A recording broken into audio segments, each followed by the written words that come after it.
Sempre maggiori sono le calamità di origine climatica o di origine sanitaria che mettono a rischio i nostri vigneti. Basti pensare ai grossi danni dovuti al mal dell'esca, dovuti alla flavescenza dorata o dovuti anche agli estremi climatici sempre più frequenti. Noi sappiamo che all'interno del vigneto, soprattutto dei vigneti di una certa età, quindi intendo con più di 40 o 50 anni, ci sono spontaneamente delle viti che hanno selezionato una maggior resistenza o tolleranza a questi fenomeni. Dobbiamo quindi avere l'accortezza di raccogliere queste viti, di conservare queste viti, di propagarle e di metterle quindi in sicurezza, quindi di creare delle banche genetiche, delle banche di biodiversità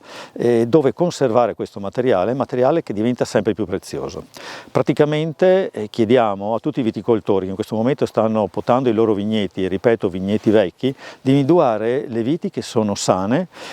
quindi che non presentino malattie dovute a flavescenza o mal dell'esca, che portino il legno residuo di potatura presso il consorzio e noi ci occuperemo di propagare queste viti e di creare 2 o 3 vigneti dove raccogliamo questo materiale genetico e creiamo quindi delle banche genetiche di conservazione e di utilizzo in futuro di viti, di materiale, di geni che